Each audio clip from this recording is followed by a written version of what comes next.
Lanjut.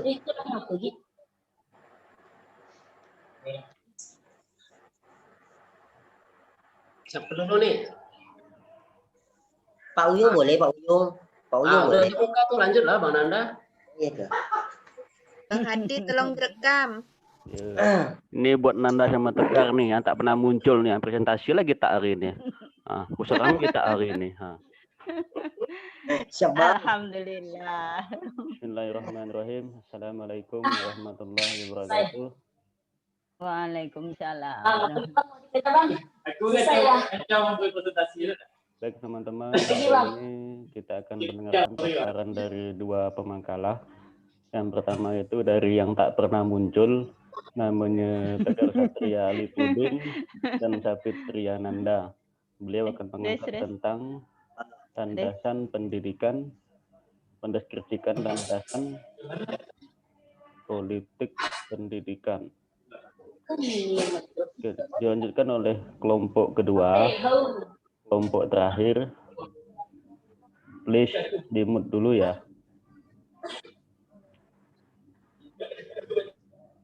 Itu datangnya dari Bang Uyung sama Bang Sudirmansyah. Beliau mengangkat tentang makalah landasan komparatif pendidikan. Untuk mempersingkat waktu, kepada Bang Tegar Satria Alipudin dan Sapitria Nanda untuk memaparkan hasil makalahnya. Silakan pingsut lah, kan duduk berdua tuh. Kopiah sama. Satu rumah lagi. Dah. Oke. Bismillahirrahmanirrahim.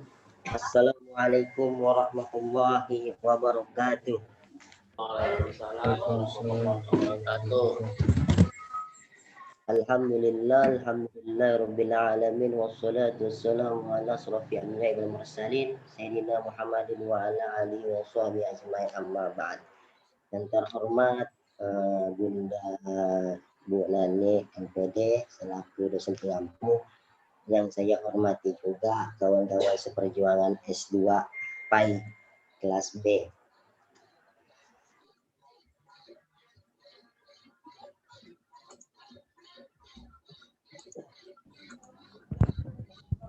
Unmute, open mic. Maaf, termute. Baik, adapun saya akan mempresentasikan hasil makalah saya zaman Tegar. Yang judul pertama yaitu landasan pendidikan mendeskripsi. Judul landasan pendidikan dan mendeskripsikan landasan politik pendidikan. Oke, lanjut Bang.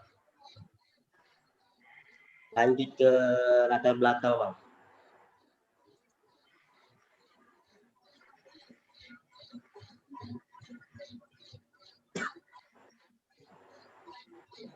Di latar belakang Bang. Ini lewat dulu Bang. Iya Bang. Oke. Lanjut. Adapun di latar belakang dari landasan politik pendidikan ini ialah ini Bang Adit.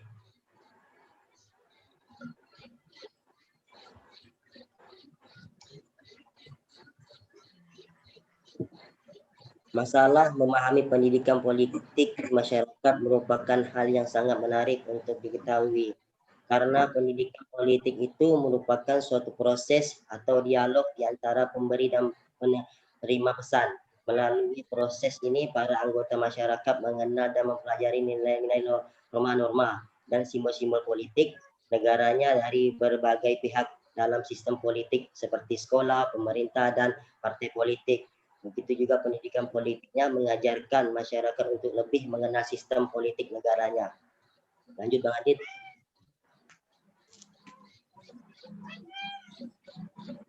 Adapun rumusan masalahnya ada beberapa poin. Yang pertama, apa pengertian landasan politik pendidikan? Yang belum Bang. Yang kedua, bagaimanakah politik dalam bidang pendidikan? Yang ketiga, bagaimanakah pendidikan sebagai wahana pembangunan?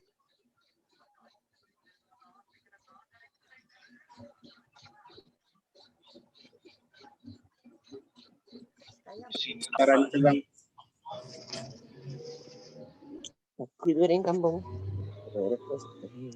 Adapun tujuannya di sini, tujuan dari penulisan makalah ini ialah yang pertama untuk mengetahui pengertian landasan politik pendidikan, yang kedua untuk mengetahui bagaimana politik dalam bidang pendidikan, yang ketiga untuk mengetahui bagaimana pendidikan sebagai wahana pembangunan politik. Lanjut bang. Yaitu di sini ada pengertian politik. Yang berikutnya, politik berasal dari yang diperkenalkan oleh Plato dengan makna segala hal mengenai negara. Kemudian dikembangkan oleh Aristoteles yang bermakna suatu seni untuk mengurus dan mengatur negara. Politik dipahami sebagai kegiatan suatu sistem negara yang dilakukan untuk mencapai tujuan bersama atau pengertian menurut B.N. Marbun. Adapun beberapa poin di bawahnya, memang yang pertama politik sebagai segala hal mengurus negara. Yang kedua, politik sebagai aneka macam kegiatan dalam suatu negara menyangkut. Yang berikutnya, pengambilan keputusan yang menyangkut tujuan negara maupun pelaksanaannya. Yang ketiga, politik sebagai suatu kebijakan. Yang keempat, politik sebagai suatu cara untuk mencapai tujuan tertentu. Dari beberapa pendapat di atas, dapat dikatakan politik merupakan suatu cara atau seni yang dipakai untuk mencapai tujuan bersama dan berdasarkan keputusan lain kebijakan yang telah diambil bersama. Lanjut bang. Berikutnya pengertian landasan politik. Pendidikan dan politik adalah dua hal yang saling berhubungan erat dan saling mempengaruhi. Berbagai aspek pendidikan selalu mengandung unsur-unsur politik. Begitu juga sebaliknya, setiap aktivitas politik ada kaitannya dengan aspek-aspek pendidikan. Politik pendidikan nasional perlu ditata dalam suatu organisasi yang efisien dan dikelola oleh yang profesional. Berikutnya, politik pendidikan adalah suatu kebijakan dalam dunia pendidikan untuk mencapai tujuan pendidikan berdasarkan Undang-Undang Sidiknas nomor 20 tahun 2003. Karena politik dan kekuasaan harus mampu mewujudkan sistem pendidikan yang mencerdaskan dan mencerahkan peradaban bangsa ini. Tokoh liberalisme pendidikan asal Amerika Latin, Paulo Freire, pernah menegaskan bahwa bagaimanapun kebijakan politik sangat menentukan arah pembina dan pembangunan pendidikan. Freire memandang politik pendidikan memiliki nilai penting untuk menentukan kinerja pendidikan suatu negara. Bangsa yang politik pendidikannya buruk atau maka kinerja pendidikannya pun pasti buruk. Sebaliknya, negara politik pendidikan bagus kinerjanya, begitu juga akan bagus juga. Landasan politik pendidikan berfungsi untuk menetapkan kebijakan dalam penyelenggaraan pendidikan. Lanjut bang. Oke, ini akan dilanjutkan oleh Bang Tegar bang. Bang Adit. Silakan. Tegar. Ada suara saya, Tes. Tuh, karena headsetnya satu rumah, bah. Gila banget rumah. Baik, saya lanjutkan untuk yang selanjutnya, yaitu pengaruh politik dalam bidang pendidikan. Oleh Michel W. Apple dalam Pilar menjelaskan bahwa politik kebudayaan suatu negara disalurkan melalui lembaga-lembaga pendidikannya, sehingga dalam pendidikan tersalur keamanan politik atau sistem kekuasaan dalam suatu masyarakat.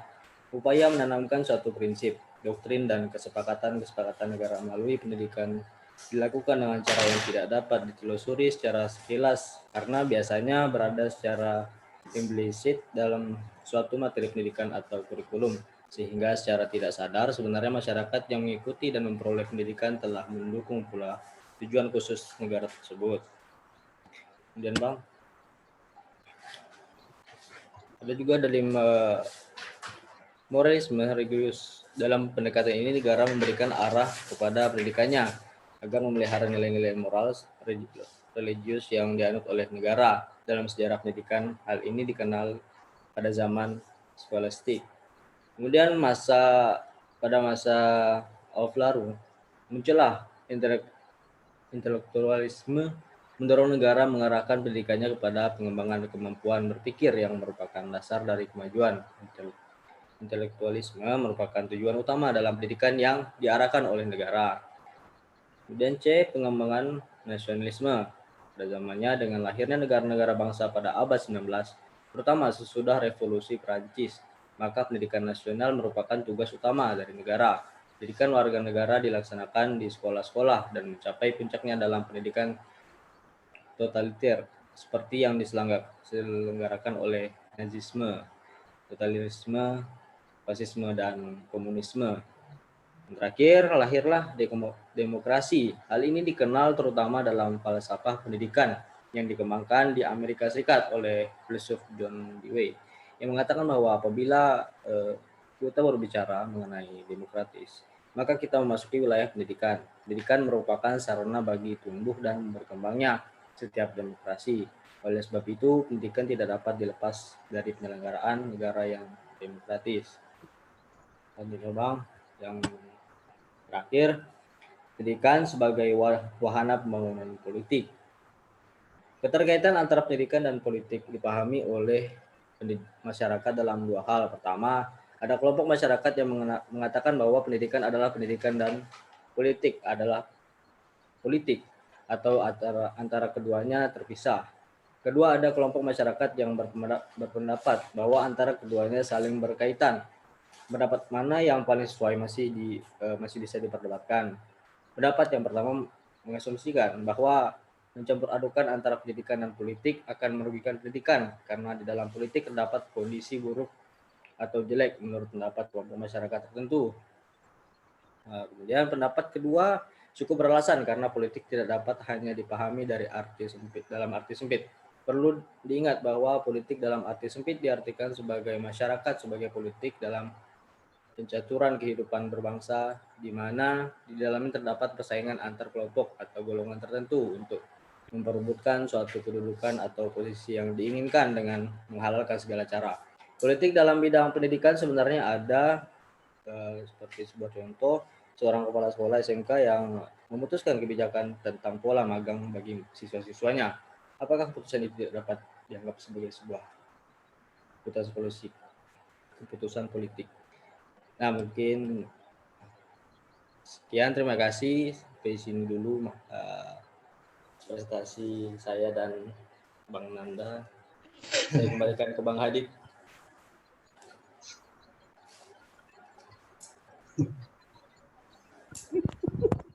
Baik, terima kasih Bang Tegar dan Bang Fitri atas paparan makalahnya Landasan Pendidikan dengan judul Mendeskripsikan Landasan Politik Pendidikan. Baik teman-teman, kita lanjutkan kepada kelompok yang terakhir, yaitu dari Bang Uyung Yulija dan Bang Sudirmansyah. Kepada Bang Uyung atau Bang Sudirmansyah, waktu dan tempat saya persilakan.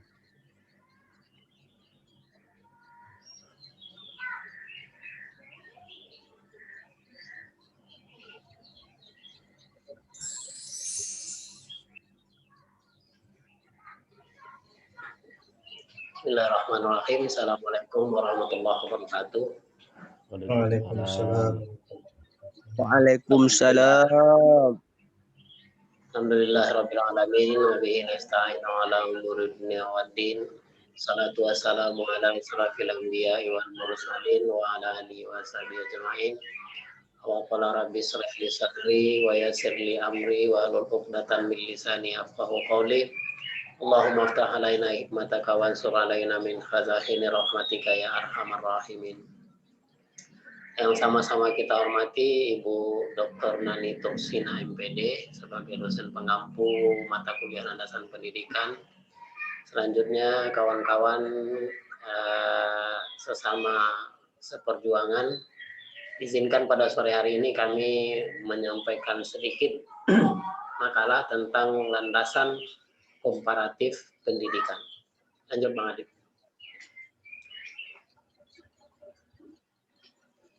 Latar belakang lahirnya landasan komparatif pendidikan ini adalah keprihatinan sebagian masyarakat tentang rendahnya pengetahuan masing-masing bangsa terhadap kehidupan bangsa lain. yang mengakibatkan adanya saling kecurigaan dan permusuhan. Nah, melalui pendidikan komparatif ini, suatu bangsa dapat mengetahui bagaimana bangsa lain merencanakan pengembangan dan peningkatan sistem pendidikannya. Pendidikan komparatif itu sendiri mengikuti perkembangan pendidikan global. Oleh karena itu, kecurigaan maupun permusuhan dapat diminimalisir dengan adanya pendidikan komparatif. Bang.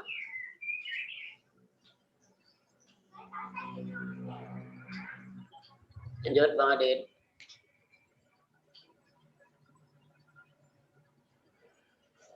Secara historis, pendidikan komparatif sebagai suatu studi telah mempunyai sejarah yang amat panjang.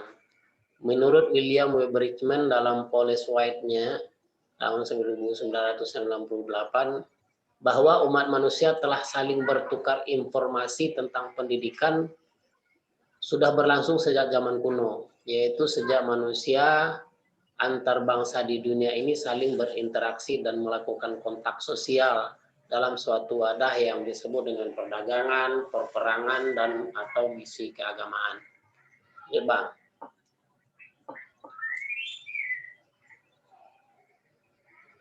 Rumusan masalah yang pertama adalah apakah pengertian pendidikan komparatif, yang kedua tujuan, manfaat, dan cakupan pendidikan komparatif, yang ketiga asas dan syarat pendidikan komparabilitas, dan yang keempat bagaimana sejarah perkembangan pendidikan komparatif. Lanjut yang kelima, kaitan antara pendidikan internasional, pendidikan global, dan pendidikan komparatif.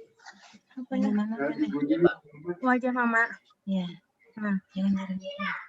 Tujuan pendidikan komparatif agar pembaca mengetahui pengertian pendidikan komparatif, agar pembaca mengetahui tujuan dan manfaat cakupan pendidikan komparatif, agar pembaca mengetahui asas-asas dan syarat komparabilitas, dan agar pembaca mengetahui sejarah perkembangan pendidikan komparatif dan kaitan antara pendidikan internasional, pendidikan global, dan pendidikan komparatif.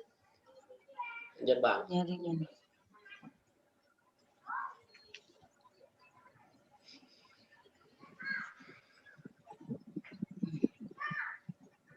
Pengertian pendidikan komparatif. Pendidikan komparatif berasal dari dua kata, pendidikan dan komparatif. Pendidikan menurut kamus Oxford Learner-Podcast Dictionary yang diartikan sebagai pembelajaran atau pelatihan.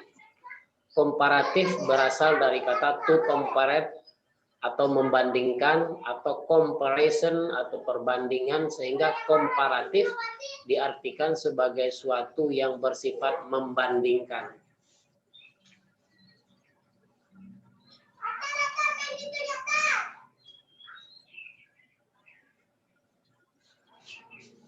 Dengan demikian, pendidikan komparatif secara etimologis dimaksudkan sebagai ilmu yang mempelajari tata cara atau prosedur membandingkan dua atau lebih sistem pendidikan yang berbeda. Lanjut, Bang.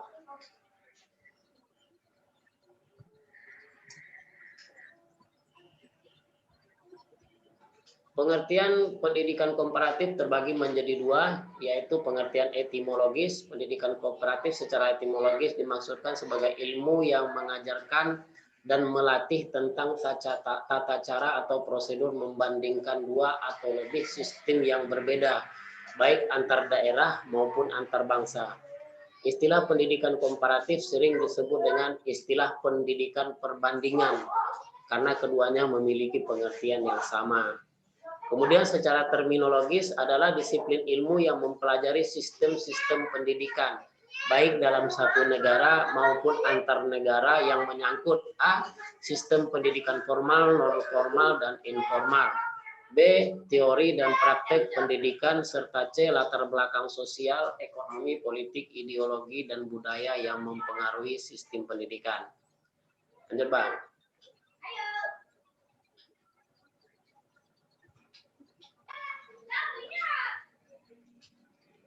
Adapun menurut para ahli, pengertian pendidikan komparatif ini adalah yang pertama, E. L. Kandel mengartikan pendidikan komparatif sebagai studi tentang teori dan praktik pendidikan pada waktu sekarang yang dipengaruhi oleh bermacam-macam latar belakang dan merupakan kelanjutan dari sejarah pendidikan. Kemudian menurut Carter Figur mengartikan pendidikan komparatif sebagai lapangan yang mempunyai tugas untuk mengadakan perbandingan teori dan praktek pendidikan sebagaimana terdapat pada beberapa negeri dengan maksud untuk mengadakan perluasan pemandangan dan pengetahuan tentang pendidikan di luar batas negerinya sendiri. Yang ketiga, Nicholas Hahn mengartikan pendidikan komparatif sebagai ilmu yang mempelajari perbandingan sistem-sistem persekolahan. Lanjut, Bang.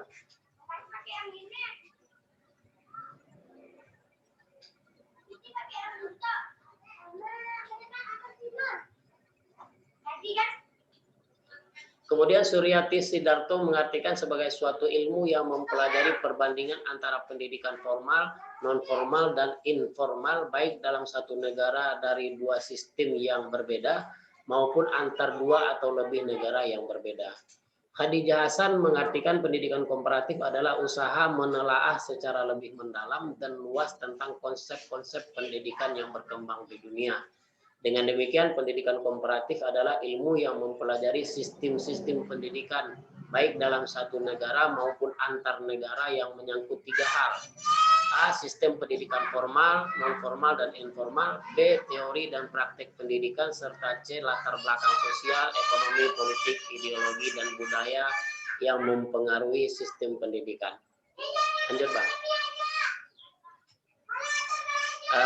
Baik, selanjutnya kami serahkan kepada Bapak Sudirmansyah untuk melanjutkan. Silakan Pak Sudirmansyah.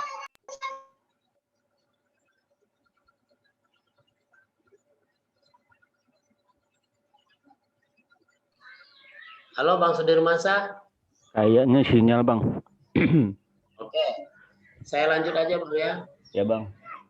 Tujuan pendidikan komparatif yaitu satu, mengerti konsep dasar dan metode dalam membandingkan aneka sistem pendidikan baik dalam atau di luar negeri. Yang kedua, dapat mengevaluasi keberhasilan dan kekurangan serta mengidentifikasi sesuatu yang bermanfaat atau tidak. Yang ketiga, dapat mempertimbangkan isu-isu pendidikan dan mengikuti perkembangan pendidikan secara global, serta terhindar dari kacamata etnosentrisme sempit. Yang keempat, memperoleh pengetahuan tentang model-model sistem pendidikan di berbagai negara dan faktor yang mempengaruhi dan melatar belakanginya, nasional karakter sistem tersebut. Lanjut, Pak.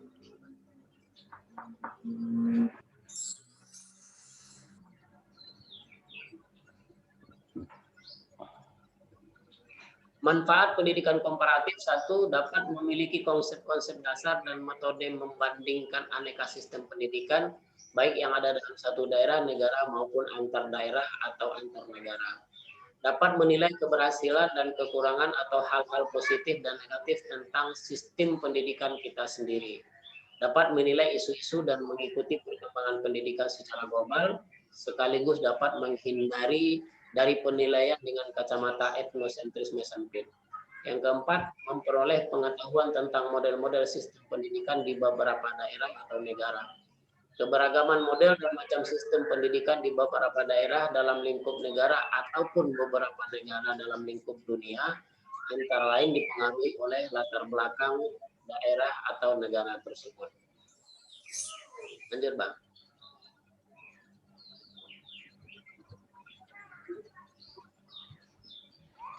Oke. Cakupan pendidikan komparatif, yang pertama studi area. Studi ini diarahkan pada satu wilayah tertentu yang berusaha mempelajari sistem pendidikan dengan memperhatikan konteks ekonomi, sosial, politik, dan budayanya.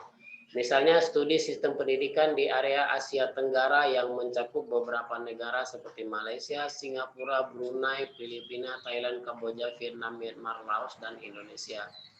Yang kedua, studi tematik. Studi tematik ini lebih diarahkan kepada pengkajian terhadap tema-tema tertentu dalam pendidikan. Misalnya, manajemen kelembagaan sekolah, pembaruan kurikulum, mutu lulusan sekolah, otonomi lembaga pendidikan, privasi perguruan tinggi, dan pendidikan lainnya. Lanjut, Bang.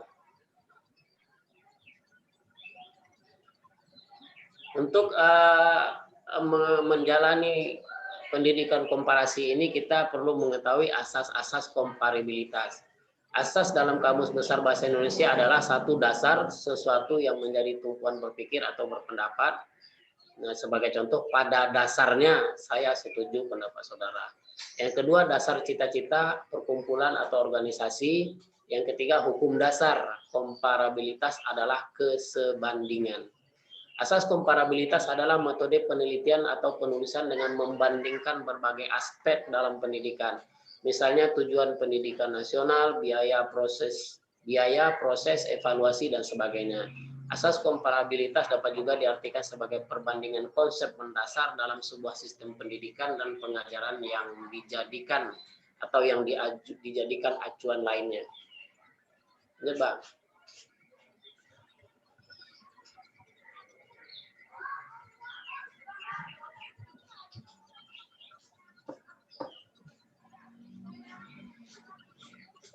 Kemudian syarat-syarat kesebandingan atau syarat-syarat komparabilitas itu adalah segi kemajuan pembangunan. Beberapa negara yang akan diperbandingkan adalah sama-sama negara maju, atau sama-sama negara berkembang, atau sama-sama negara miskin. Kalau negara maju dibandingkan dengan negara miskin, sudah jelas kesenjangannya.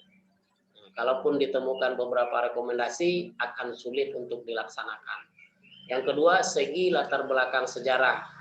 Misalkan negara yang sama-sama bekas jajahan Inggris, jajahan Portugal, atau Belanda. Lebih tepat jika negara-negara yang diperbandingkan adalah negara yang pernah dijajah oleh negara yang sama. Misalkan Malaysia dan Filipina itu sama-sama pernah dijajah oleh Inggris. Itu lebih cocok untuk diperbandingkan sistem pendidikannya. Yang ketiga, segi latar belakang ekonomi. Misalkan negara-negara yang berpendapatan per kapita rendah atau sama-sama negara yang masih mengandalkan hasil pertanian. Sama-sama negara pinjaman luar negeri dari donor seperti IMF, World Bank, dan segala macamnya. Sama saya negara kita ini. Yang keempat, segi letak geografisnya. Misalkan sama-sama negara yang terletak di kawasan ASEAN atau Afrika Barat, atau juga sama-sama negara di belahan selatan. Lanjut, Bang.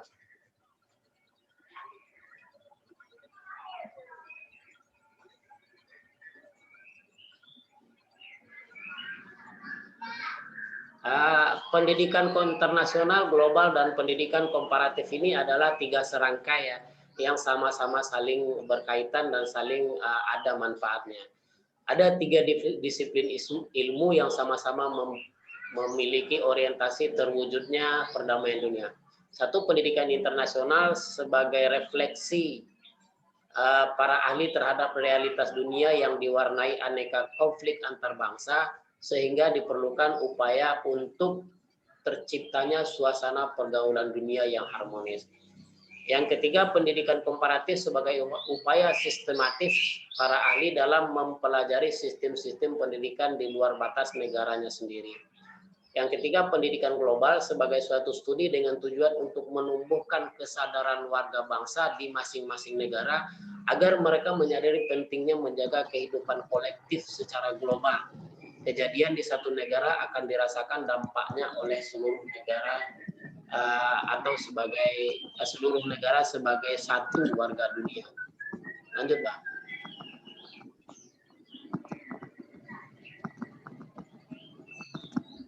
Tokoh-tokoh pendidikan komparatif antara lain Antonio Julio de Paris adalah bapak pendidikan komparatif sebagai ilmu. Tokoh lain yang mengembangkan ilmu ini adalah John Gittishop, Amerika Serikat, Victor Cousin, Prancis, Horace Mann, Amerika Serikat, Matthew Arnold, Inggris, dan Yves Sadler, Inggris. Belum ada yang dari Indonesia. Lanjut, Bang.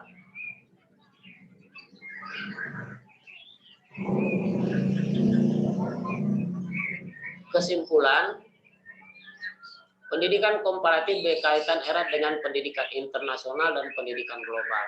Dari ketiga pendidikan tersebut dapat diambil kesimpulan bahwa ketiga pendidikan itu disebut sebagai proses, di mana pendidikan komparatif dijadikan sebagai alat studi, metode pendidikan. Tahap selanjutnya diaplikasikan ke dalam pembelajaran pendidikan internasional yang diterapkan di lapangan, contohnya sekolah dan kurikulum, serta hasil akhirnya guna mencakup pendidikan global sebagai kunci memenangkan dunia kerja. Lanjut, Pak.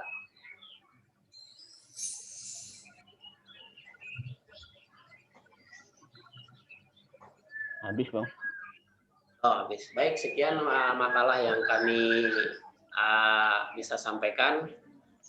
Mudah-mudahan bisa mendapat gambaran bagi kita semua tentang pendidikan komparatif ini. Saya akhiri, wabillahi taufiq wal hidayah. Assalamualaikum warahmatullahi wabarakatuh. Waalaikumsalam warahmatullahi wabarakatuh. Baik, Bu Nani, kita sudah tampil 2 pemakalah ini, Bu. Yang pertama itu dari saudara kembar Bang Tegar sama Bang Saputri Ananda. Yang kedua itu dari Bang Uyung sama Bang Sudirman Syah, Bu.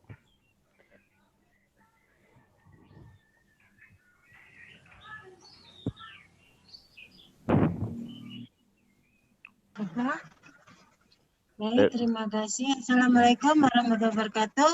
Waalaikumsalam warahmatullahi wabarakatuh. Alhamdulillah, kita ketemu lagi. Hilang itunya. Alhamdulillah. Alhamdulillah, alhamdulillah, wassalatu wassalamu ala asrofil mursalin, sayyidina Muhammadin wa ala alihi ajmain. Allahumma arinal haqqa warzuqna ittiba'ah wal batila batila warzuqna ijtinabah.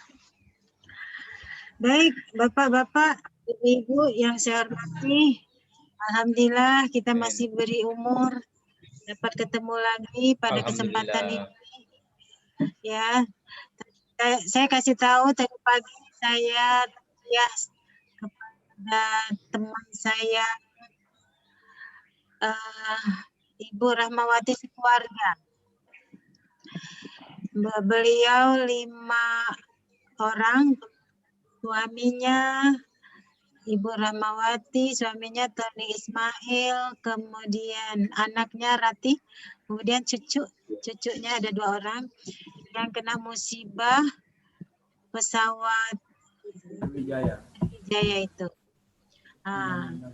Alhamdulillah tadi pagi sekitar jam 7.30 jenazah dari Jakarta udah datang.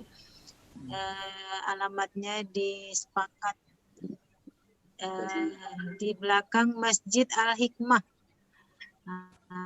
Dikebumikanlah mereka semua 5 orang, 1 lubang besar gitu, digabung jadi 1. Beliau teman saya itu Rahmawati, namanya teman saya waktu PGA. Kami tamat PGA tahun 1981. Jadi udah janjinya lah ya. Beliau 1 keluarga meninggal ya. Insya Allah nanti malam kita mau yasin tahlilan lagi. Mohon doanya lah. Mudah-mudahan beliau sekeluarga diampuni, dosa-dosanya dimasukkan ke surga Firdaus. Amin. Amin ya Rabb. Amin ya Allah. Amin ya Allah. Tinggal anaknya 1. Anaknya 1 laki-laki yang tinggal di Bandung. Ivan namanya. Karena waktu itu libur, jadi dia jalan-jalan anaknya di Bandung. 2 minggu dia di rumah anaknya tersebut. Nah itu pulang terjadi musibah. Jadi dengan adanya ini tidak harus orang sakit yang meninggal, tidak harus orang yang tua meninggal. Siapapun baik muda, tua, bayi dalam perut. Kalau sudah takdirnya meninggal, Allah kembalilah kepada Allah lagi. Nah, sebab itu kita harus memperbaiki diri dengan situasi yang kita hadapi untuk lebih istighfar dan memperbaiki amal ibadah kita, baik kita, keluarga kita maupun masyarakat luas. Amin. Baiklah, Bapak-bapak, Ibu-ibu yang saya hormati, alhamdulillah ya, Bapak Ibu sudah mulai ya. Saya tadi sholat dulu. Saya yakin Bapak-bapak pasti mulai. Bapak saya nggak hadir. Yang saya dengar hanya dari ini ya, tentang pendidikan komparatif. Tapi tidak apa-apa, silakan kita share sekarang. Yang kelompok pertama, ada berapa kelompok sekarang yang mau tampil? 2 atau 3? 2, Bu. Oh, 2 ya? Iya, Bu. Oke. Nah, baiklah, silakan. Udah tampil, Bu. Bukan maksud merespon apa yang sudah Oh. disampaikan oleh kawan itu. Ya, Bu. Silakan teman-teman silakan. yang mau merespon dari makalah Tegar dan Nanda tentang landasan politik, kemudian Bang Uyung dan Bang Sudirmansyah, landasan komparatif. Yang pertama tadi landasan pendidikan, Politik, Bu. tentang landasan politik pendidikan ya? Iya, Bu. Iya, itu kaitannya dengan otonomi daerah, kaitannya dengan politik sekarang gitu ya. Iya, Bu. Nah, silakan. Baik. Silakan, Bang. Ya, Bang, silakan, Bang. Masuk Bang, masuk Bang, masuk Bang. Oh, siapa? Bang Prengki dulu kah? Bang ajat dulu lah. Unjuk kebolehan. Ada sinyal nih. Jalah. Mau ada Ya, sinyal. Ustaz Prengki ya dulu. Silakan, Bang. Takut sinyal hilang. Iya, silakan. Ya, terima kasih atas Oke. waktunya Ibu dosen yang terhormat dan kawan-kawan seperjuangan. Masih di jalan nih Bu, mohon maaf arah ke Singkawang. Tidak apa-apa. Oh, ada Singkawang ya. Iya Bu. Bagus. Nah, Nggak jadi apa-apa, saya sambil. mau mempertanyakan terkait dengan landasan politik pendidikan. Kira-kira dengan politik praktis yang sekarang ini, dengan landasan, paling tidak kita harus ada landasan agama yang kuat terkait dengan politik praktis. Kira-kira untuk menanamkan politik praktis yang agamis itu bagaimana? Kan biasanya politik itu kan seakan-akan hal yang jelek. Nah, bagaimana caranya kita menerapkan politik praktis tapi dengan landasan pendidikan agama Islam yang kuat? Mungkin itu aja. Terima kasih. Baik, terima kasih Bang Prengki. Lanjutkan Bang Ada. Oke. Sebentar ya, Pak Hadid ya. Iya Bu, saya Bu. Kalau situ tadi siapa? Prengki. Prengki Bu. bertanya ya. Iya Bu. Ya, landasan Ya, Bu. politik praktis. Iya. Yang agamis itu Yang bagaimana? agamis. Iya Bu. Ya Bu. Kita tampung Sekarang dulu Bu kita ya. ini bukan ini maksud saya gini. Menurut Bapak tuh gimana? Jadi enggak usah pertanyaan gitu. Menurut Bapak gimana? Nah, jadi udah Yang saya terapkan kaitannya waktu itu kan Bu. dengan- Jadi ya Yang kaitannya dengan politik praktis itu dengan- yang sudah apa? saya lakukan Bu. Yang sudah saya lakukan dengan politik praktis. Tapi kan intinya kan dengan berpolitik itu kita menghindarkan KKN, nepotisme gitu kan. Lalu nanti ya paling tidak ketika menjadi ya kayak pileg-pileg seperti itu Bu. Nah, bahkan kadang-kadang kita membentuk bibit kader itu dari yang pondokan. Tapi nyatanya ketika udah berkecimpung di politik itu hilang semuanya. Bahkan mengedepankan keuntungan dan mengedepankan kepentingan kelompok. Itu yang bikin misalnya ada solusi dari kawan-kawan terkait dengan ini semua kan bisa buat pelajaran saya pribadi. Gitu Bu. Gitu. Nah, silakan kawan-kawannya, terutama kelompoknya silakan merespon ini.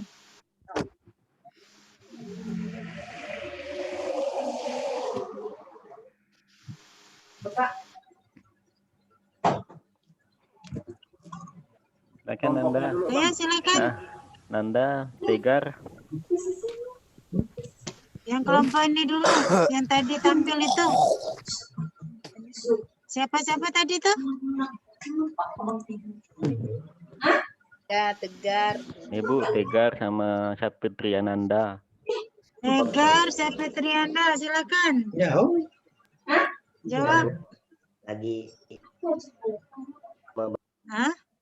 dijawab akan sama Tegar. Apa? Dijawab sama Tegar, Bu, Tegar Satria. Ah ya, silakan langsung.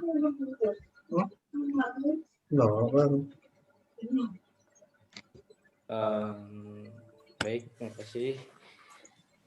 Dari pertanyaan Pak Franky,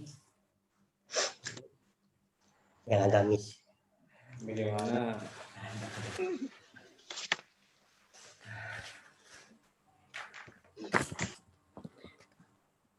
politik agama yang kuat dalam agamis? Ya, begitu. Pendidikan seperti yang kita rasakan sekarang, ada nggak soal? Untuk memperkuat politik yang agamis itu bisa kita lihat bahwa politik kan pastinya di kehidupan kita itu selalu ada yang berbau politik, itu pasti dalam kehidupan kita, dalam mengajar maupun dalam seorang ustadz atau apalagi Islam itu pasti ada yang politik. Untuk memperkuat politik dalam agamis itu ya kita sebagai orang muslim yang agamis tentunya seperti pendidikan Islam lah yang menghasilkan kemampuan intelektual muslim yang memadai sehingga melahirkan budaya politik yang humanistis lah, dan apabila gagal menupuk intelektualitas akan melahirkan budaya politik yang hedonistik atau egoistik ya. Jadi melihat kondisi politik agama ini untuk memperteguh dimensi kontrak sosial keagamaan dalam pendidikan Islam sudah sangat mendesak untuk diadakan. Perbaikan pendidikan agama religius yang bertujuan mengkristalkan pengalamannya menjadi suatu sikap terbuka yang berperan penting menyiapkan generasi untuk masa depan dan masyarakat. Jadi untuk yang terkait dengan politik religius, sarana untuk membangun masyarakat yang dialogis dengan orientasi perubahan perilaku serta sikap, kualitas, dan berbagai aspek. Pendidikan politik yang menanamkan nilai-nilai agama itu tidak jauh beda dengan politik yang sekarang, seperti politik dalam kampus saja yang saya contohnya di IAIN, dalam kampus tersebut kan kita mempunyai juga politik dalam hal mengatur sistem akademik dan segala macam. Ya menurut saya itu contoh yang bisa saya paparkan itu seperti di kampus yang agamis, tidak juga menutup kemungkinan buat contoh konkretnya seperti apa itu? Kalau di kampus contoh konkretnya seperti apa? Contoh konkretnya di kampus seperti apa? Kalau di masyarakat luas seperti apa? Kalau di kampus seperti dalam pelajaran, sebelum memulai pelajaran misalnya kita harus mengutamakan bismillah. Dan untuk yang di masyarakat, kita juga di kampus itu mempunyai sistem PPL yang bisa langsung terjun ke masyarakat untuk hal-hal yang berbau agama, seperti kita ceramah di masyarakat, khutbah sebagai seorang mahasiswa yang berada di kampus. Dan itu politik praktis menurut Tegar gitu ya? Belum belum menggigit itu mah, masih terlalu umum. Coba Ya, Bu. bantu yang itu, siapa teman itu lagi? Nanda, Siapa? Bu. Nanda. Nanda, Bu, Nanda. Nanda mana Nanda? Ya, Silakan. Jadi terkait politik praktis ini yang tadi sudah Bang Tegar sampaikan, pada intinya sekarang itu kita harus tes. Langsung saja terus. Lanjut. Jadi sekarang kita intinya harus untuk mengajarkan yang baik-baik, seperti kayak yang bilang itu, kegiatan di kampus itu minimal untuk memulai pelajaran yang dengan membaca Bismillah, dan atau di masyarakat juga pun kita harus menjaga akhlak atau kita mengajarkan kepada orang-orang di tempat sekitar kita gitu. Itu yang dimaksud politik praktis yang agamis. Halo. Politik praktis agamis. Landasan politik praktis agamis dalam pendidikan yang kuat itu seperti apa, kata teman kita. Nah.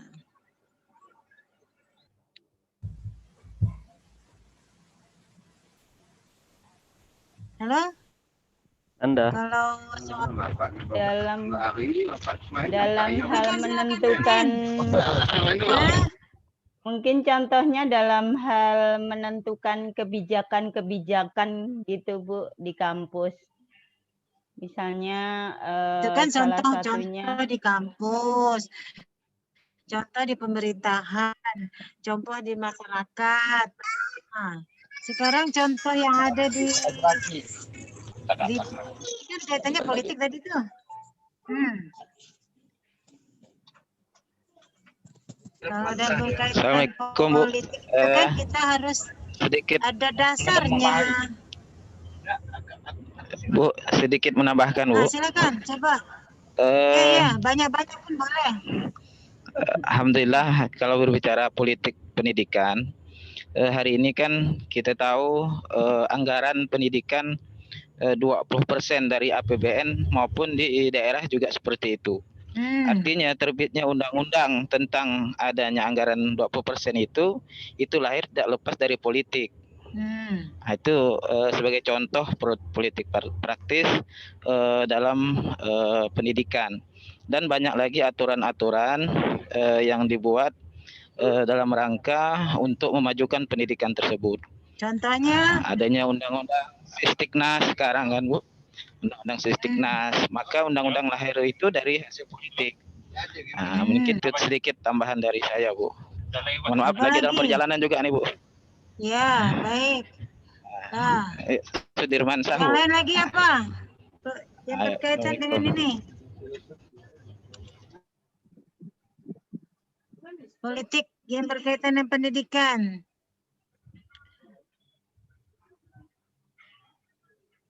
Baik, saya kali Bu namakan. Ya. Jadi yang ini Pak Ajat ya. Silakan Ya, Pak Ajat. Assalamualaikum warahmatullahi wabarakatuh. Assalamualaikum warahmatullahi wabarakatuh. Ibu Nani yang saya hormati, kawan-kawan yang mudah-mudahan dapatkan rahmat dari Allah Subhanahu wa taala.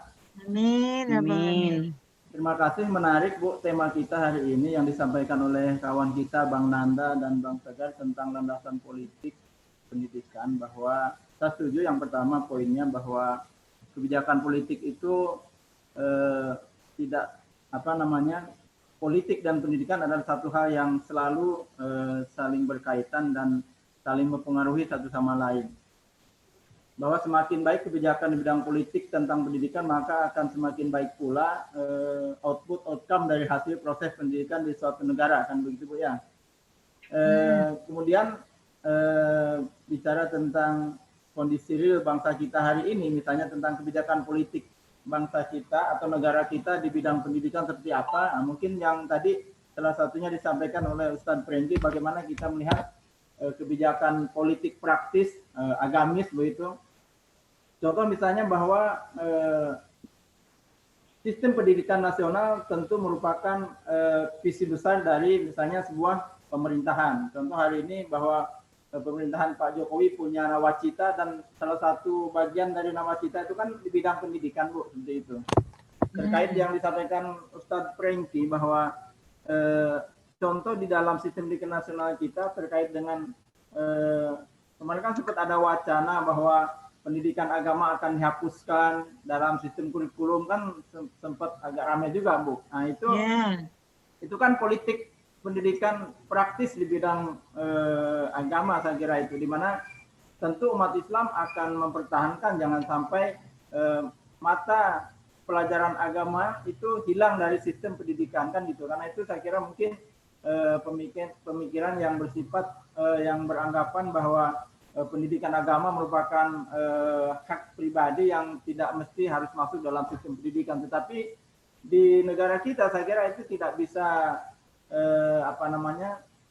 konsep seperti itu tentu tidak bisa kita terima, karena di dalam sistem pendidikan nasional juga bahwa tujuan utama pendidikan kan untuk membentuk manusia yang beriman dan bertakwa, baru kemudian yang cerdas, terampil, dan seterusnya. Jadi yang pertama kan iman dan takwa dulu.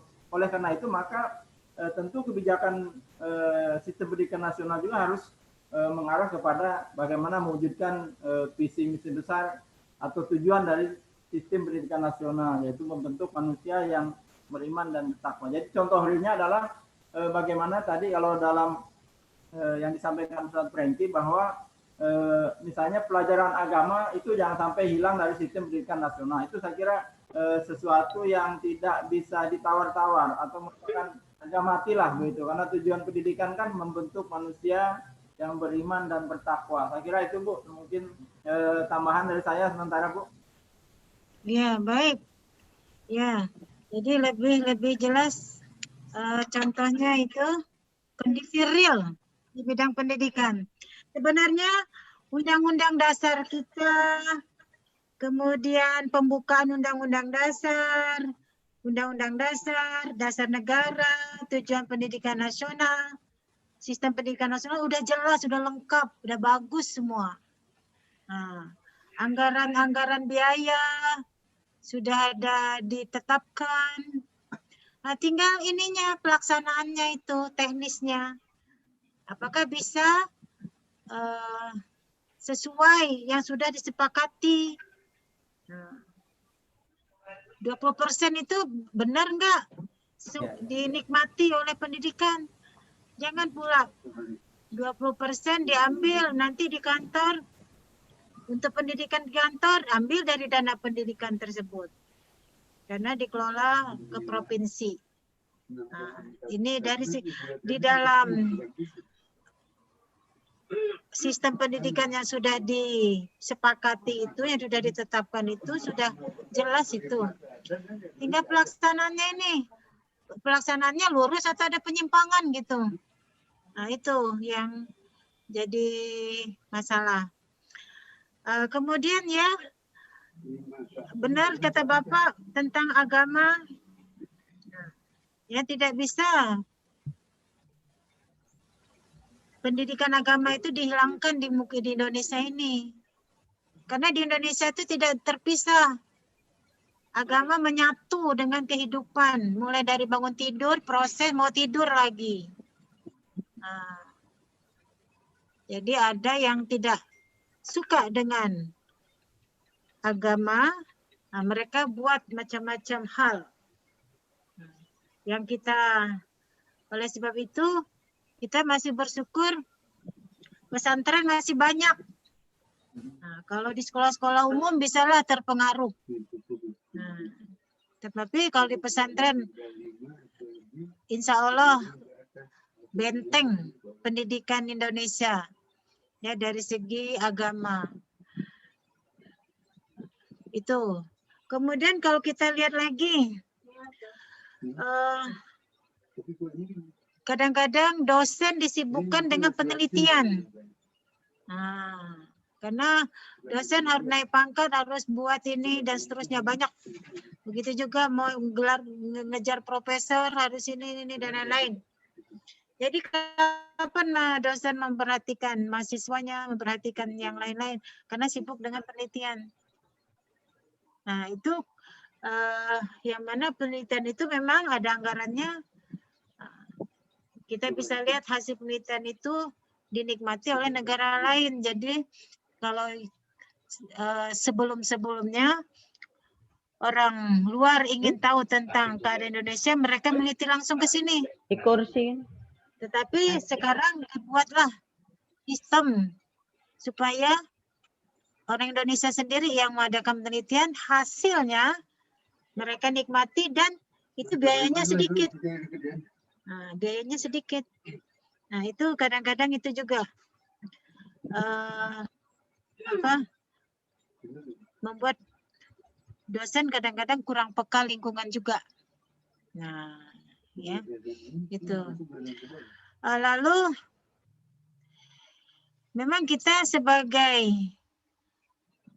orang yang paham sejarah Indonesia, bahwa Indonesia itu bukanlah kita kemerdekaannya diberi oleh Belanda, tetapi diperjuangkan. Nah, ya dengan sejarah-sejarah ke belakang itu. Jadi orang Indonesia, orang Islam Indonesia tidak boleh diam, tinggal diam. Jangan yang menikmati orang lain. Orang Islam Indonesianya yang mendapatkan kesusahan. Nah, ya. Nah, tapi disinilah perjuangan itu tidak boleh berhenti. Bagaimana supaya semua bidang kita ikut andil untuk mempertahankan situasi bahwa pendidikan, terutama kita di jurusan PAI ya, Prodi PAI, jangan sampai pendidikan agama itu tidak masuk kurikulum begitu. Itu. Memang persoalan-persoalan pendidikan itu terkait dengan kebijakan politik juga. Nah, ya, terkait itu. Oleh sebab itu orang guru atau kita yang bekerja di pendidikan itu kita harus tahu tentang situasi politik yang sedang terjadi. Nah, memang ajaran agama kita mengajarkan bahwa hidup bahagia itu dunia akhirat. Jadi nggak ada nggak ada dipisahkan gitu. Dunia akhirat nggak ada. Oleh sebab itu, sebagaimana sudah dicontohkan oleh Rasulullah SAW itu, bahwa kita memang untuk Islam itu bisa dilakukan dalam kehidupan keseharian, ya memang kita harus ada andilnya, sebagaimana yang sudah dicontohkan oleh Rasulullah SAW. Balighul anni walau ayat, sampaikan kepadaku walaupun satu ayat. Nah, sesuai dengan profesi kita.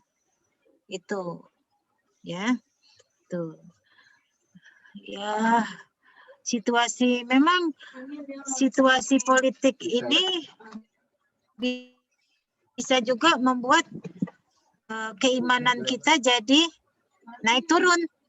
Nah, ya, oleh sebab itu kita perlu persatuan dalam mempertahankan keimanan kita ini. Ya, makmurkan masjid lah. Makmurkan kegiatan-kegiatan keagamaan. Nah, ya tidak bisa nafsi-nafsi. Kalau kita nafsi-nafsi habis kita. Nah, ya. Belum lagi kita kaitkan sekarang ini landasan pendidikan politik tentang kebijakan pemerintah dengan adanya COVID. Udah setahun kan kita ini. Anak-anak kita tidak sekolah, artinya tidak belajarnya ya begitulah. Nah, jadi kata orang bilang tidak usah sekolah karena di sekolah nanti ada COVID. Kalau begitu Yuk kita ramai-ramai ke mall. Di mall nggak ada COVID. Karena di mall tuh ramai. Nah, di sekolah nggak usah sekolah. Di sekolah banyak COVID-nya. Kan gitu. Nah ini. Jadi kita lihat dari segi itu. Oleh sebab itu saya pikir begini.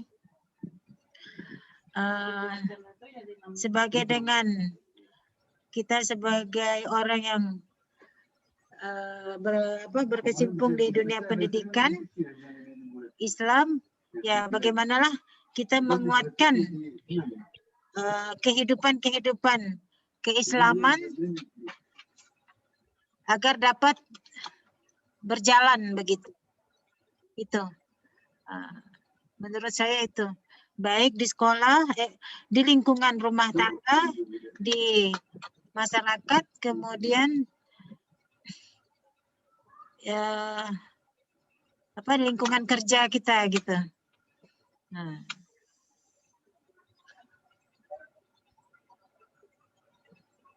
Ya mau pandai-pandai kita melihat situasi sekarang ini.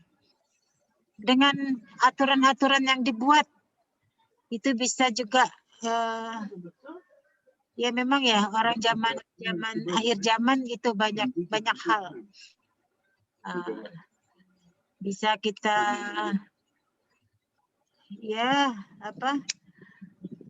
itulah banyak hal.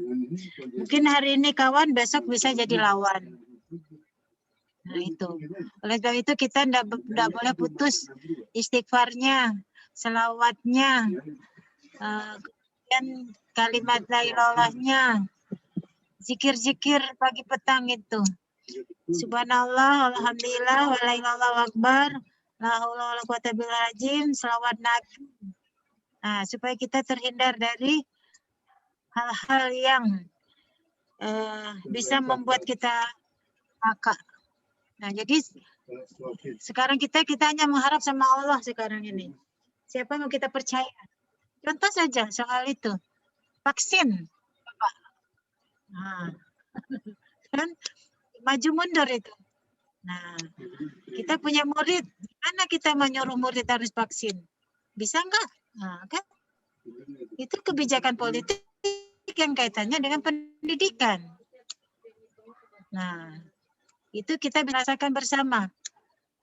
Ikhlas enggak kita nih mau divaksin nih? Dengan informasi-informasi yang kita dapatkan. Nah, kan gitu. Ya. Itu yang sedang yang kita hadapi langsung ini. Nah, ya yang kita hadapi. Nah, jadi oleh sebab itu saya pikir ya pandai-pandailah dengan situasi sekarang kita mendekatkan diri kepada Allah. Karena yang mempunyai kekuasaan itu hanya Allah sekarang. Kita tidak bisa mengandalkan orang lain. Nah, Allah, kita jangan mengharap sama makhluk. Makhluk apa dia? Ya makhluk dari yang atasan dan sampai ke jenjang atas gitu. Jadi kita hanya mengharap sama Allah saja. Nah, supaya kita bisa tenang, bisa ngambil keputusan, bisa menjaga keluarga, tetangga, komunitas kita gitu. Itu kalau saya lihat. Dan kita jangan lupa juga tetap mengajak masyarakat, warga kita terutama, intinya memakmurkan masjid itu. Nah, dalam arti itu ramaikan sholatnya di masjid gitu. Jadi masih ada gerakan persatuan umat Islam itu. Di situ harus kita tunjukkan gitu. Nah, jangan kita lalu takut dengan situasi sekarang ini. Karena Indonesia ini kan istilahnya pengaruh-pengaruh internasional itu kan banyak. Saya pikir Bapak Ibu semuanya udah paham lah itu. Ya. Itu. Bagus juga Di sini kalau yang bagus saya lihat ini kebijakan pendidikan anak-anak yang belum tamat bisa ikut ujian persamaan. Nah, itu bagus itu. Itu orang yang memperjuangkan ujian paket ya istilahnya, paket A, paket B, paket C. Nah, jadi kayak di pesantren itu kan memang ada MTS-nya, memang ada MA-nya. Tapi ada juga karena dia mau ngapal Quran, tidak ikut karena banyak mata pelajaran mau dipelajari, udah nanti ujiannya ikut paket saja. Nah, itu saya lihat bagus sekali kebijakan yang sudah ditetapkan bahwa rakyat ada yang bisa ikut paket mendapatkan ijazah untuk sekolah dasarnya gitu, menengah juga. Nah, jangan sampai pula itu dicabut. Nah, gratis Bu ya itu ya. Gratis juga. Itu saya belum paham. Nah, ya. Bayar kalau tidak salah saya tuh. Oh, ada di wilayah kami itu gratis Bu. Dari dinas tuh ada programnya kayak. Oh gitu. Iya. Oh, gitu. Kebetulan teman tuh ada yang melaksanakan kegiatan itu ya. Ya. Nah, itulah bagian-bagian ini ya, Prengki ya, antara lain itu landasan pendidikan yang kuat. Nah, kuatkan masjid kita, dikuatkan. Masjid pusat ibadah dan kebudayaan. Nah, jadi pusat ibadah dan kebudayaan itu masjid. Nah, kekuatan Islam itu di masjid. Nah, walaupun sekarang sholatnya pakai masker, berjarak, tetap sholatnya di masjid. Jangan kita sholatnya di rumah. Nanti yang laki-laki jadi perempuan semua jadinya. Nggak ada kekuatan nanti. Makin berani nanti orang yang bangsa lain orang kita. Tuh orang Islam laki-lakinya udah sholat di rumah. Jadi nanti jadi muslimah jadinya. Kalau laki-laki sholat di rumah Bu menjadi lelaki soleha. Nah, itu jawab sendiri situ. Nah, mau jadi itu. Situ mau jadi itu. Muhammad Ali tuh situ jangan jawab sendiri itu. Nah.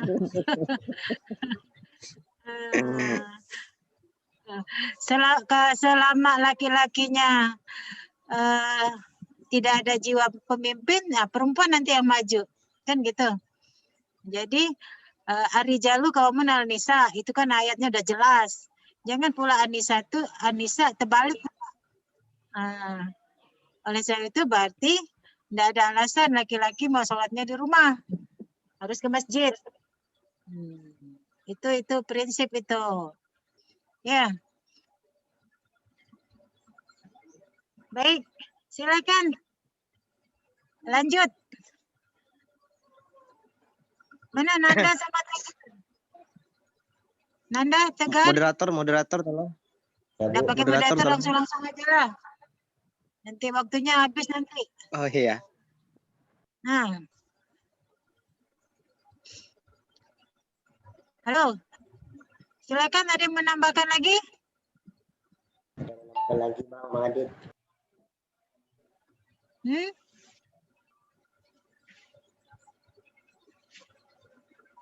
Kalau ada kita masuk ke ini.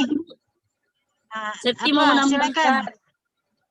Apa itu? Masalah politik Menambahkannya tentang Septi Nuri Pratami, Bu. To the point. Masalah kebijakan politik. Ya, masalah kebijakan politik nih, Bu. Hari ini kalau kita lihat di sekolah-sekolah itu, Bu, ya, kebanyakan tuh sebagai ladang ini juga, Bu, ladang cari uang kadang tuh. Kalau perpolitik kebijakan yang seharusnya diambil tuh maksimal, tetapi tidak maksimal. Misalnya sarana prasarana. Hari ini kalau kita lihat di masing-masing sekolah itu afirmasi itu kan kadang tidak tepat sasaran, Bu. Satu sekolah, tidak semua sekolah sih dapat, hanya biasanya dana 60 juta. Kemudian dialokasikan untuk barang-barang yang kadang tidak sesuai kebutuhan. Dan juga buku itu kan terkadang kebijakannya berubah-berubah. Belum datang satu lagi buku. Belum datang satu lagi buku. Nah itu kan sebenarnya kebijakan permainan politik di pendidikan juga yang mungkin ya enggak tahu apakah bakalan sampai nantinya begitu juga gitu Bu. Tambah aja soal gitu. anggaran, baik, kalau soal anggaran tuh ada aturan mainnya. Apalagi uang dari pemerintah. Harus lihat prosedur, syarat-syaratnya sudah terpenuhi atau belum kan gitu. Ya. Nah, baik, silakan. Nanti yang soal ini kita bisa soal pendidikan politik ini yang berkaitan dengan pendidikan. Yang jelas intinya agama itu harus kita pertahankan di dalam dunia pendidikan. Mulai dari jenjang TK sampai perguruan tinggi tetap sesuai dengan pasal 29 Undang-Undang Dasar kan, bahwa setiap orang berhak atas agamanya itu. Dan setiap orang juga berhak atas pendidikan. Ya intinya begitu. Nah, jadi negara Indonesia ini negara yang memang kita lihat sejarahnya dalam bukan Undang-Undang Dasar sudah jelas. Berkat rahmat Allah yang Maha Esa. Nah, itu tidak bisa dipungkiri, itu bisa diganti-ganti. Nah, oleh sebab itu di sinilah dalam pendidikan, dunia pendidikan sampai SD sampai ke perguruan tinggi itu wajib ada pendidikan agama itu. Baik, kita masuk ke ini yang apa? Yang kedua Bu, ya. Saya mau Ibu mau menanggapi sedikit Bu. Oh boleh. To the point ya. Bu, begini Ibu, kita sekolah ini yang agama harus dipertahankan. Yang mau saya ini nih, kenapa saya lihat di dunia pendidikan itu malah setiap semesteran itu bergantian, setiap pelajaran itu yang umum ditambahkan gitu kan, sedangkan yang agama itu tidak ditambahkan. Nah itu bagaimana kita mau mencapai tingkat tinggi agama yang dipertahankan, sementara dunia pendidikan sendiri yang umum ditambahkan seperti bahasa Inggris, kemudian SBK malahan 3 jam. Ya Bu. Itulah Bu. Nah, di sini untuk berarti karena itu udah peraturan, pandai-pandailah kepala sekolah mengatasinya. Nah, bagaimana solusi jalan keluarnya gitu kan? Ya. Itu buktinya Ibu. Kalau kita lihat di pesantren ya 24 jam sih belajarnya pesantren, berarti kalau anak-anak kita yang bukan pesantren tanggung jawab orang tua itu. Nah, gimana cara orang tua mengatasi? Kan ku ampus aku wa'alaikum nar. Nah, ya, jagalah dirimu dan keluargamu dari api neraka. Lalu anak kita sekolahnya hanya sebatas sampai jam 2. Berarti sisanya tanggung jawab orang tuanya. Nah, tinggal orang tuanya tuh yang paham agama, alhamdulillah bersyukur. Nah, kan gitu. Nah, kalau yang tidak paham gimana? Kita yang paham, kita ajaklah. Ya sekali, 2 kali, 3 kali, terus-terusan. Kita ajak doa sama Allah supaya dapat hidayah. Nah, itu salah satu usaha kita sebagai seorang muslim. Nah, itu. Tapi yang jelas, Ibu, semua itu adalah tanggung jawab orang tua. Baik, Pak ini langsung ke Ibu, Pak ini ya. Ibu Nani, maaf ya, sebentar ya Bu. Jadi gini Bu, tadi kan ada kekhawatiran gitu ya rasanya kalau ada berita pendidikan dihilangkan, kemudian jam pelajaran juga amat sedikit gitu. Jadi kalau menurut saya mungkin harus mencuri kebijakan gitu Bu. Artinya begini, kita kan ada pendidikan formal, ada pendidikan yang non formal gitu. Kalau kita sebagai umat kita mendapatkan anggaran atau jam pelajaran atau kurikulum agama itu kayaknya gitu minim, maka sebaiknya siapapun nanti yang punya kewenangan gitu Bu ya, untuk mengambil kebijakan itu bisa memikirkan tentang hal itu atau menyisihkan anggaran untuk pendidikan. Misalnya kayak lembaga-lembaga swasta yang menangani tentang keagamaan itu mungkin sangat kita pikirkan gitu Bu. Siapapun yang punya kewenangan atau Sekarang gini siapapun aja, yang Bu. punya anggaran gitu untuk di Kita situ. jangan mengharap. Iya Bu. Oke. Sudah paham saya. Sekarang gini saja. Kalau suatu keberhasilan itu sudah kita ikut saja. Bagaimana Rasulullah mendidik keluarganya. Nah, dimulai dari keluarganya kan, mengajak keluarganya untuk amar ma'ruf nahi mungkar untuk melaksanakan perintah Allah. Nah, untuk kepahaman agama.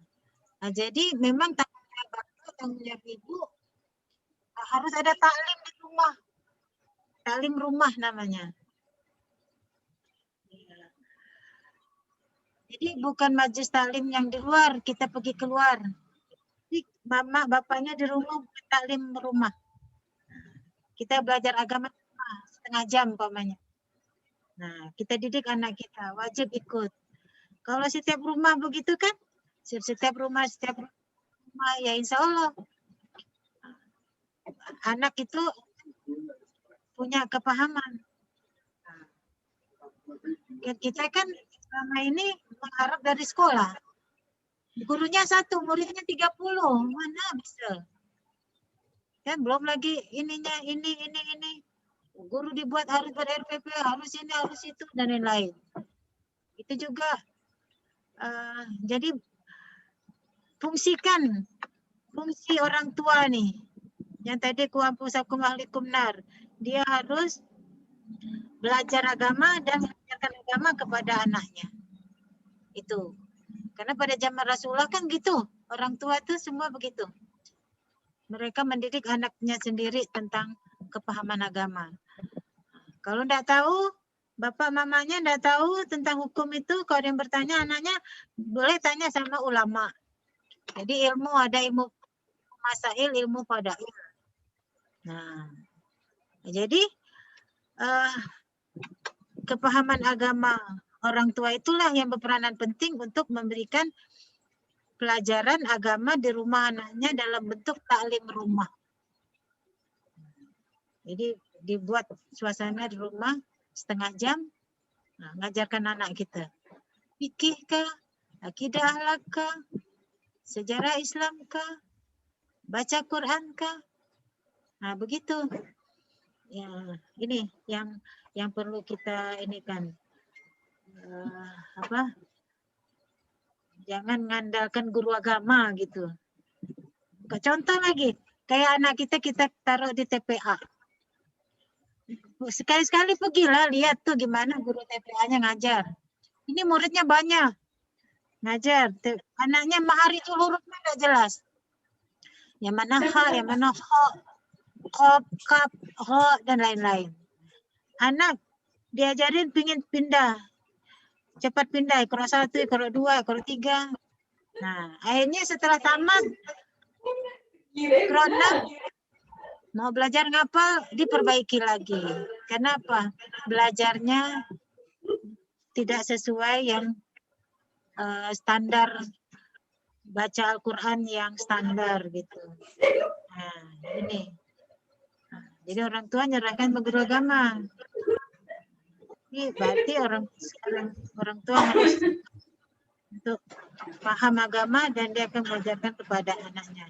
Idealnya begitu. Memang kita bisa mulai. Tapi saya yakin ibu bapak di sini begitu ya. Ya, yang rumah tangga yang lain, ya itulah tanggung jawab kita bersama. Nah, itu maksud saya Bu. Kita harus ada taklim di rumah. Baik, kita lanjut ke ini ya, yang disampaikan oleh pendidikan komparatif tadi. Silakan.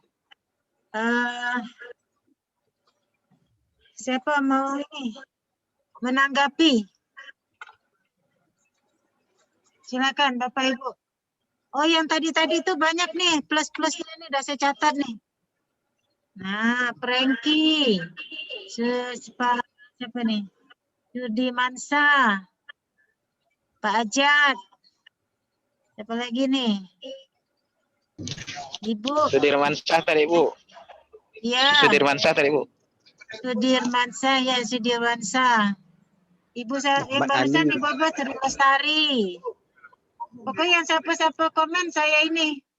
Plus ya, Bu? Saya apa? Ya. Nah, siapa lagi tadi ya? Ini saya, Bu. Ya, Pak Ajat kan tadi Pak. udah. Pak Uyung, Bu. Pak Uyung tadi presentasi, Bu. Iya, silakan. Siapa berani Ini, Bu. respon? Halo. Respon Ya, Bu. ini. Pak Uyung, setuju atau tidak setuju? Oke. Baik, terima kasih. Konkretnya seperti apa? Ya. Tadi saya menangkap sedikit dari banyak sekali materi yang disampaikan Pak Uyung. Di antara studi komparatif itu adalah membandingkan negara yang misalnya antara negara satu dengan negara lain yang memiliki situasi atau kondisi yang kurang lebih sama gitu ya. Selama ini saya melihat selama ini ketika kita bicara bagaimana sistem pendidikan yang ideal di Indonesia itu sering kita mengacu kepada negara yang sebenarnya secara geografis itu sangat berbeda bahkan jauh dari negara kita. Contohnya misalnya sistem pendidikan di Finlandia yang dianggap memiliki sistem pendidikan yang terbaik untuk saat ini.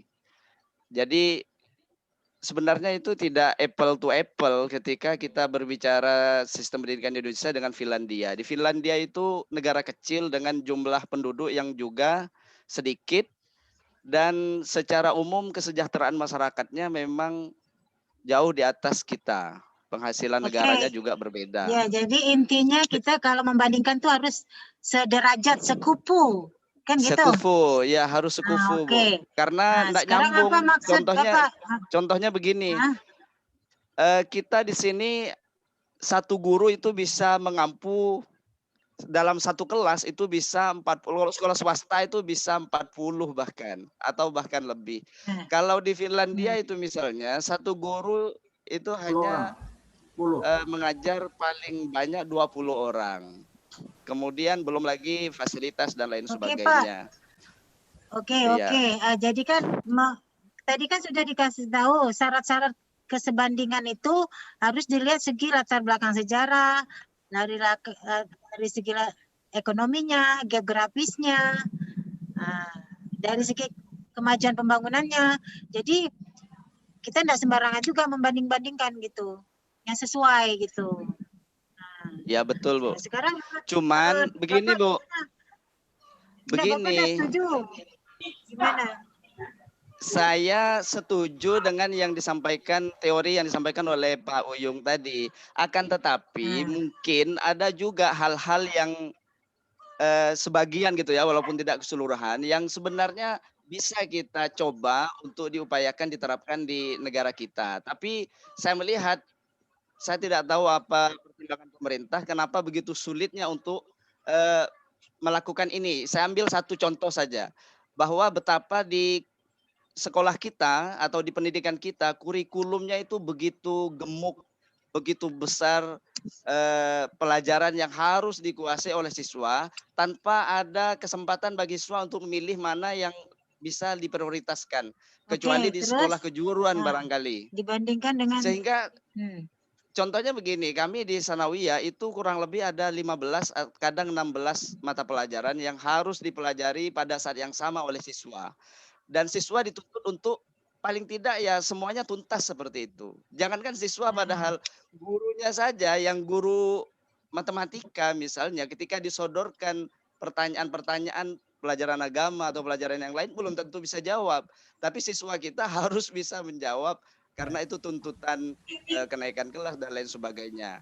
Saya kira ini yang kenapa begitu sulitnya diperbaiki oleh pemerintah. Walaupun ya mungkin saya tidak bisa bilang ini mudah, Bu. Tapi kan harus diusahakan. Misalnya baik, ada kita semacam kita udah paham apa maksud Pak Amin ya. Oke, Pak terima Uyung, kasih, Bu. silakan Iya. Pak Uyung. Jawab Pak Uyung. Baik, mungkin untuk menjawab pertanyaan Pak Amin ini kita agak menoleh ke belakang sedikit gitu ya. Kalau kita lihat di tahun 70-80 itu pendidikan Indonesia itu jadi primadona kayaknya di Asia Tenggara. Ya di kampung kami saja itu banyak orang Malaysia, orang Singapura sekolah ke sana. Ya. Tapi sekarang malah terbalik. Ya, mungkin orang Indonesia yang lebih banyak keluar untuk belajar, bukan orang luar negeri yang lebih banyak masuk ke Indonesia. Nah, mungkin ini perlu kita cermati salah satunya mungkin apa yang kawan-kawan sering katakan dengan bergantinya menteri, berganti juga kurikulum. Nah, karena ini sudah sering terjadi kita. Ya. Ya, jadi gini Pak Yung, dalam suatu peraturan itu yang berperan untuk perubahan-perubahan itu ya di DPR juga Pak Yung. Makanya DPR itu orang-orang yang cerdas-cerdas, yang kuat-kuat. Nah, jadi kan hubungannya itu tadi memang antara politik dengan komparatif ini ada hubungannya gitu kan. Contohnya seperti dikatakan tadi, kita membandingkan pendidikan kita dengan Malaysia sajalah. Yang dulunya siswa-siswa itu ada banyak yang berasal dari Malaysia, sekarang malah tidak ada lagi. Itu salah satu ciri bahwa pendidikan kita kualitasnya menurun. Nah, baik. Baik ya. Jadi gini. Yang harus setiap negara itu kan menganggap mereka sukses kalau tamat dari sekolah itu bisa kerja, kan gitu. Nah, sekarang kalau di Indonesia bagaimana ini? Nah, kesimpulannya kuliah kerja. Nah, itulah tadi Bu. Makanya saya di makalah saya sedikit masukkan perbandingan antara pendidikan internasional, pendidikan komparatif, dan pendidikan global. Nah, pendidikan global ini kan orientasinya nanti untuk persaingan dunia kerja. Nah, kalau kita ketinggalan di pendidikan itu, ya kita lihat di dunia kerja kita pasti juga ketinggalan. Pekerja Indonesia yang paling banyak ke luar negeri itu kan statusnya T semua Bu. TKW, TKI. Nah, kan itu bukan hasil dari pendidikan formal. Ya, oke, bentar. Sekarang siapa yang menentukan itu? Berarti pemerintah yang mau gitu kan? Nah, ini mungkin kalau menurut saya tadi dari omongannya Pak Amin juga, mungkin ini pelarian saja. Pemerintah lebih berpikir kepada devisa negara ketimbang kualitas pendidikan di negaranya. Nah, jadi devisa-devisa yang masuk itu ya balik lagi lah misalkan ke anggaran yang 20% itu. Nah, saya tanya kepada kawan-kawan yang di madrasah, merasakan nggak anggaran yang 20% itu? Nah, kalau disambung-sambung masalah politik tadi gitu, Bu ya. Siapa yang merasakan anggaran pendidikan yang 20% itu? Nah, jadi mungkin salah satu penyebabnya kita tidak secepat negara lain untuk maju dalam pendidikan ini, ya salah satunya mungkin karena sering nggak ganti kurikulum. Dan yang terakhir yang terbaru, Yang terbaru apa? Yang terbaru itu Indonesia lebih suka mendatangkan pekerja luar negeri ketimbang mempekerjakan yang di dalam negeri. Masih beli itu 10.000. Itu ya. Jadi ini maksud saya begini. Ya. Tentang pendidikan komparatif ini. Sebenarnya undang-undang kita itu sudah bagus ya. Tinggal pelaksanaan aja itu. Yang kadang-kadang dipelesetkan gitu, tidak sesuai, ya. Itu. Terus ini yang eksis ya kalau saya lihat, kalau untuk sekolah umum kan ingin tamatan itu dapat di dunia kerja gitu, cari kerja. Nah, kalau yang tamatan dari pesantren, umpamanya mereka bukan cari kerja, buat kerja. Bagaimana supaya bisa kerja, membuat kerja. Jadi istilahnya tidak ada nganggur. Itu. Nah, jadi kemandirian dalam suatu pendidikan itu memang harus diciptakan. Nah, kalau kita tidak bisa membandingkan pendidikan kita dengan negara mana mau dibandingkan, kan harus sesuai kemajuan pembangunannya, latar belakang sejarahnya, ekonominya, geografisnya lagi ada yang sama gitu nih dengan negara-negara lain. Jadi tidak bisa juga kita lihat, negara ini maju pendidikannya, maju dari segi satu, tapi dari hal lain tidak maju umpamanya, kan gitu. Nah, jadi kita sebagai orang Indonesia harus pede lah. Jangan kita anggap dari negeri luar itu yang bagus-bagus, maju-maju. Indonesia tidak maju, enggak. Kita buat bagaimana supaya anak-anak didik kita itu tadi, pendidik dia sekolah itu dalam arti pede gitu, tidak rendah diri, kuliah sekolah di dalam negeri, tidak cari ke luar negeri gitu. Itu sikap mental itu sebenarnya, sikap mental.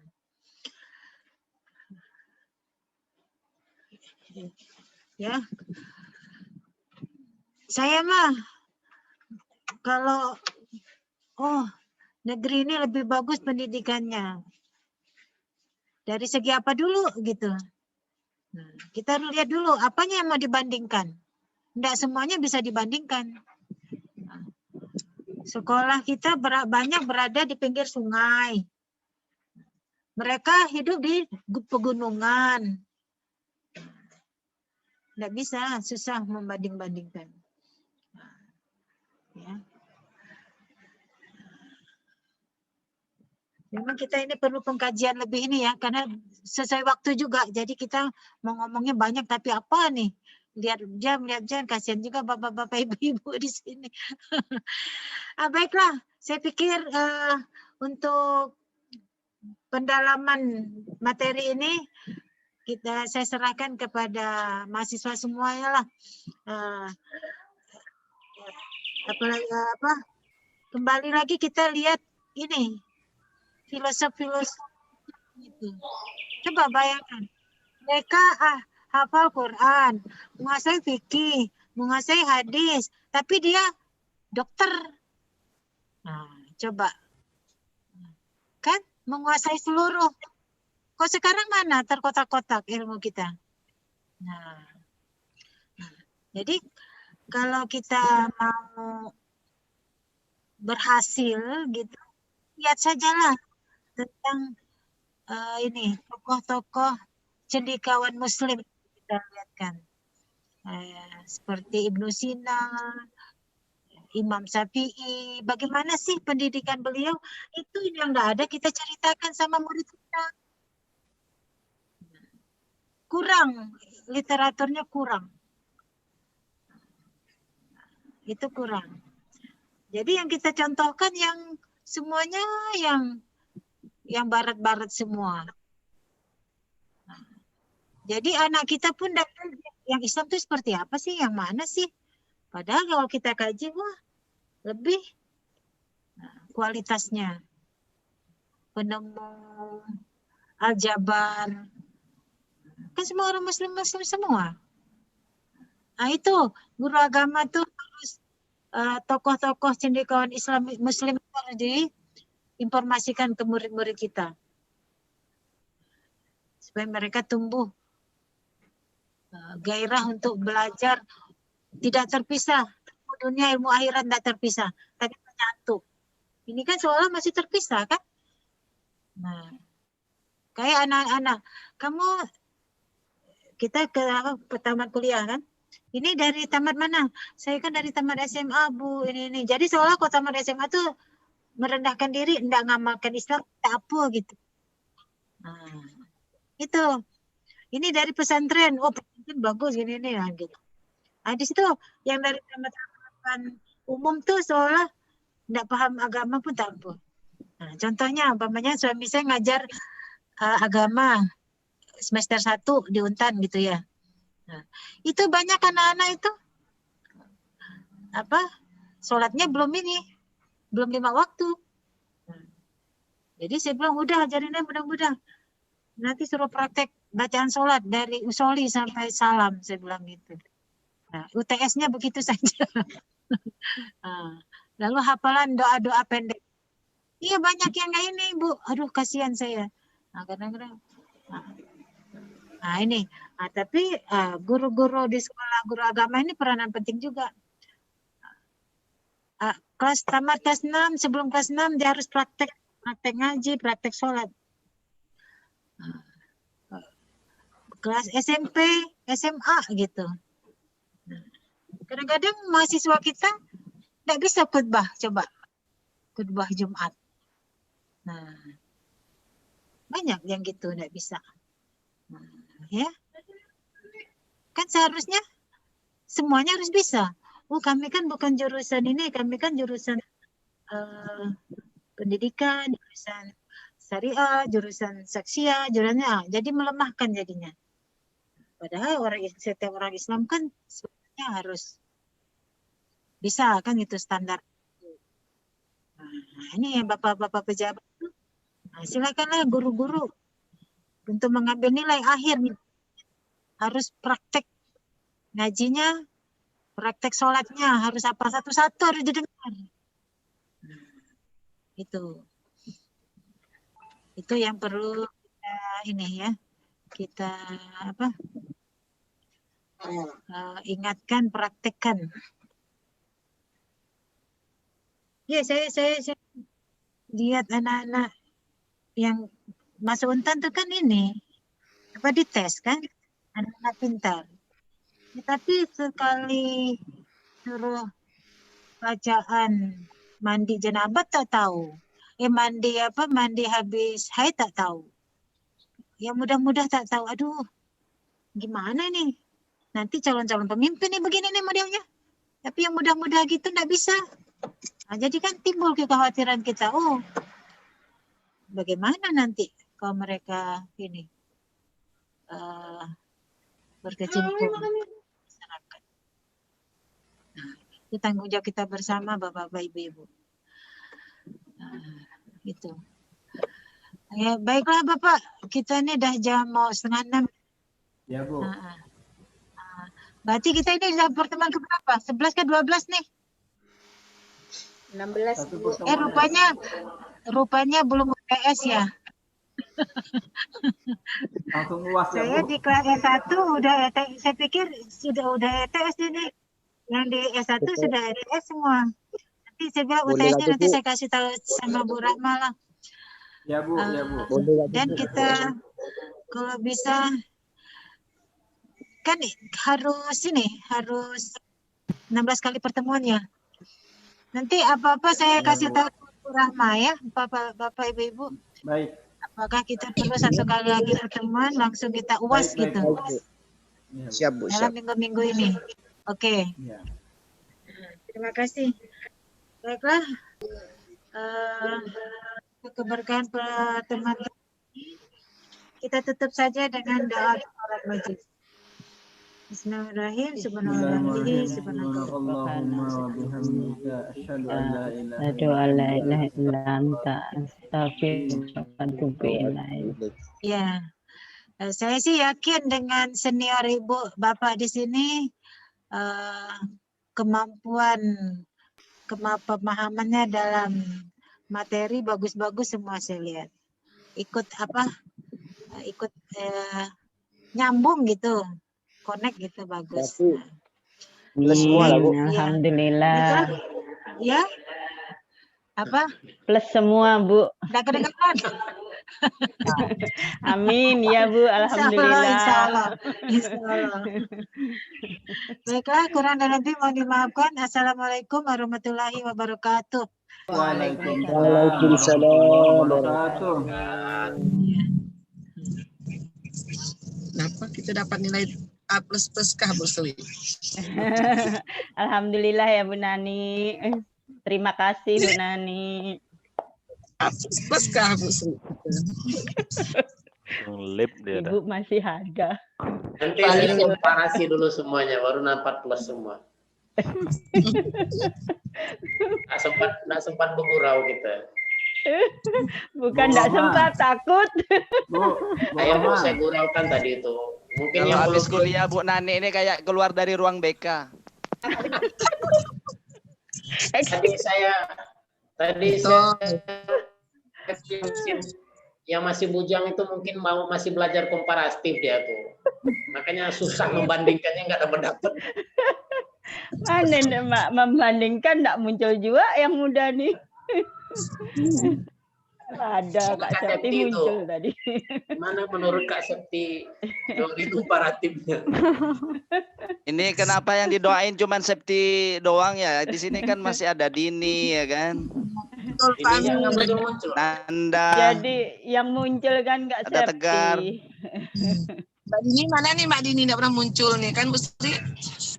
Itulah, kalau muncul pun didoakan juga. Dekat kali Pak. Saya ini udah ngantuk dengar ibu. Jadi ketidur tadi Bu. Iya. Saya malah enggak tahu Ibu ngomong apa. Saya tak lihat apa-apa tadi di HP itu. Lihat apa Pak Min? Entah lihat apa itu. Lihat apa-apa. Bang Franky pun minta didoakan tuh. Ya, yang bisa mengkomparasi itu kan Ustadz Hermansyah di kelas kita nih. Sudah berhasil itu, yang udah berhasil. Yang udah berhasil itu, yang lain kan masih sedang mempelajari. Yang kasihan tuh Bang Hadid Pak, Bang Hadid udah pusing kepala, ceramah jadi. Barakallah. Bang Franky katanya ke Singkawang tuh, udah sampai mana? Ini sampai Bengkel Atong. Pak Franky, Singkawang nggak pernah ketemu juga. Pak Franky nih. Lah malam hari. Pak Franky, udah Septi kirim, cuma pakai email Septi itu tadi tuh. Gak apa-apa, nanti dikirim, susah ngirim. Nah, kirim apa tuh? Ini tugas. Kirim barang dah. Tapi awalnya nama Pak ada bisa kirim. Oke lah Bapak Ibu, udah malam. Saya izin dulu ya. Assalamualaikum. Oke. Waalaikumsalam.